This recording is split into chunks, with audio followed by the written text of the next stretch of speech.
আজকে বানাবো white sauce pasta recipe. একদম রেস্টুরেন্টের মতোই তোমরা বাড়িতে বানিয়ে ফেলতে পারো এই পাস্তার রেসিপিটি। বাচ্চা থেকে বড় সবারই কিন্তু খুব ভালো লাগবে। দেখতে যেমন লোভনীয়, খেতেও কিন্তু দারুণ টেস্টি হয়। চলো তাহলে দেখে নেওয়া যাক আজকের রেসিপিটি। নমস্কার, ওয়েলকাম টু মনের রান্নাঘর। মনের রান্নাঘরে তোমাদের সবাইকে স্বাগত। আজ বানাবো রেস্টুরেন্টের মতো হোয়াইট পাস্তা রেসিপিটি। এই রেসিপিটি বানানোর জন্য প্রথমে আমি একটা পাত্রে গরম জল বসিয়ে দিচ্ছি। জলটাকে পরিমাণ মতন দিতে হবে। এরপর জলের মধ্যে দিয়ে দিলাম স্বাদ মতন লবণ আর 2 চামচের মতন রিফাইন্ড অয়েল দিয়ে দিচ্ছি। এতে করে কিন্তু পাস্তাটা রান্না করার সময় লেগে যাবে না। আর এইদিকে দেখো আমাদের জলের পরিমাণটা মনে হয়েছে আরেকটু দরকার আছে, সেই হিসেবে আমি জলের পরিমাণটা বাড়িয়ে নিলাম। জলটা যখন গরম হয়ে যাবে এর মধ্যে আমি পাস্তাগুলো দিয়ে দিচ্ছি। এখানে 250 গ্রামের মতন আমি এখানে পাইপ পাস্তা নিয়েছি। তোমরা চাইলে অন্য পাস্তাও ব্যবহার করতে পারো বা ম্যাক্রোনিও ব্যবহার করতে পারো। এখন গ্যাসের ফ্লেমটা মিডিয়াম করে নিয়ে আমি পাস্তাটাকে সেদ্ধ করে নেব। একটা পাস্তা চেক করে আমি দেখে নিলাম। দেখো আমাদের এখানে পাস্তাটা কিন্তু খুব সুন্দরভাবে সেদ্ধ হয়ে গেছে। মোটামুটি 80%-এর মতন সেদ্ধ হবে, বাকিটা রান্না করার সময় হয়ে যাবে। এরপর একটা ঝাঁঝরির মধ্যে আমি পাস্তাগুলোকে তুলে নিই। পাস্তাটা রান্না করার সময় কিন্তু তোমরা অবশ্যই চেক করে নেবে যাতে করে ওভারকুক কিন্তু না হয়ে যায়। আর এই টাইমে কিন্তু আমি কোনো রকমের ঠান্ডা জল ব্যবহার করছি না। ঝাঁঝরির মধ্যে 2 চামচের মতন রিফাইন্ড অয়েল দিয়ে দিলাম। এখন সমস্ত পাস্তাগুলোকে একসঙ্গে মিলিয়ে ঠান্ডা করে নেব। আর এইদিকে আমি একটা কড়াইয়ের মধ্যে দিয়ে দিলাম বাটার। এখানে তোমরা বাটারের পরিমাণটা বাড়িয়ে বা কমিয়ে নিতে পারো।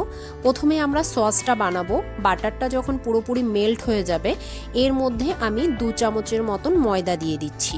আর এই টাইমে কিন্তু গ্যাসের ফ্লেমটা একদম লোতে রাখতে হবে, না হলে ময়দাটা পুড়ে যাবে। আমি এখানে গ্যাসের ফ্লেমটা একদম লো করে দিয়েছি আর কন্টিনিউ কিন্তু এইভাবে নাড়তে থাকতে হবে। প্রায় 2 মিনিট ধরে দেখো আমি বাটারের মধ্যে ময়দাটাকে নেড়ে নিয়েছি। যখন দেখবে ময়দার কালারটা একটু চেঞ্জ হয়ে গেছে, মানে হালকা ব্রাউন কালার চলে এসছে, তখনই তোমরা ভাববে এটা কুক হয়ে গেছে। এখন আমি এর মধ্যে অল্প পরিমাণে দুধ অ্যাড করলাম, দিয়ে এখন স্প্যাচুলার সাহায্যে খুব ভালো করে মিশিয়ে নিচ্ছি। আবারও আমি আরেকটু দুধ দিচ্ছি। আর এরপর আমি ইউজ করছি হ্যান্ড উইক্স। তোমরা চাইলে কাঁটা চামচও ব্যবহার করতে পারো। আর এটা কিন্তু ক্রমাগত নাড়তে থাকতে হবে, না হলে কিন্তু ময়দাটা দলা পেকে আসবে। এরপর দেখো আমি এখানে আবার দুধ ব্যবহার করছি। একটু একটু করে দুধ মেশাবো আর হ্যান্ড উইক্সের সাথে আমি এটা চালাতে থাকবো। এটা কিন্তু ক্রমাগতই নাড়তে থাকতে হবে, বন্ধ করা যাবে না, তাহলে কিন্তু সসটা নিচে থেকে লেগে যেতে পারে। দেখো আমাদের এখানে আমি পুরোপুরি হাফ লিটারের মতন দুধ ব্যবহার করেছি। এখন আমি একটু হালকা বাড়িয়ে দিলাম। বাড়িয়ে দেওয়ার পর আবারও গ্যাসের ফ্লেমটা একদম লোতে রেখে দিয়ে দিলাম স্বাদ মতন লবণ। আর এই হোয়াইট সস পাস্তার মধ্যে মেন ইনগ্রিডিয়েন্টস হচ্ছে এই চিজটা। তোমরা চাইলে আমুল চিজও ব্যবহার করতে পারো। আমি এখানে মোজারেলা চিজ ব্যবহার করেছি। যতটা আমাদের প্রয়োজন আমি সেই হিসাবে মোজারেলা চিজটা দিয়ে দিয়েছি। এখন সমস্ত উপকরণগুলো খুব ভালো করে মিশিয়ে নিতে হবে। এই সসের মধ্যে কিন্তু চিজটা খুব ভালোভাবে মেল্ট করে নিতে হবে। আমাদের এদিকে সসটা রেডি হতে হতে আমি কিছু ভেজিটেবল ফ্রাই করে নেব। তোমরা চাইলে বাটারও দিতে পারো, কিন্তু আমি এখানে অল্প পরিমাণে রিফাইন্ড অয়েল দিয়েছি। তেলটা গরম হয়ে গেলে এর মধ্যে দিয়ে দিলাম আমি কেটে রাখা গাজর, ক্যাপসিকাম আর দিয়ে দিচ্ছি পেঁয়াজ। এরপর আমি দিয়ে দিলাম অল্প পরিমাণে রসুন কুচি। রসুন কুচিটা কিন্তু অবশ্যই তোমরা পরে দেবে, না হলে রসুনগুলো পুড়ে যায়। দিয়ে দিলাম স্বাদ মতন লবণ। দেওয়ার পর এখন প্রায় 2 থেকে 3 মিনিট ধরে ভেজিটেবলগুলোকে একটু ভেজে নিব। হালকা শুধু একটু কালারটা চেঞ্জ হওয়া পর্যন্ত আমাদের এটা ভেজে নিতে হবে। তোমরা চাইলে এর মধ্যে কর্নও ব্যবহার করতে পারো।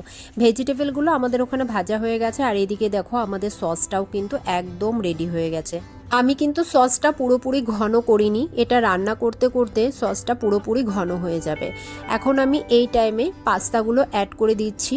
আর গ্যাসের ফ্লেমটা কিন্তু পুরোপুরি লোতেই রাখবো, রান্নাটা কিন্তু পুরো লো ফ্লেমেই হবে। আর এদিকে দেখো আমরা পাস্তাগুলো দিয়ে দিয়েছি। এখন সসের সাথে পাস্তাটাকে খুব ভালো করে মিশিয়ে নিচ্ছি। এইভাবে এখন 3-4 মিনিটের মতন রান্না করতে হবে। এখন সমস্ত উপকরণগুলো মিশিয়ে নেওয়ার পর ভেজে রাখা পেঁয়াজ, ক্যাপসিকাম এবং গাজরটা দিয়ে দিলাম। আবারও সমস্ত উপকরণগুলো খুব ভালো করে আমি এখানে মিশিয়ে নিচ্ছি।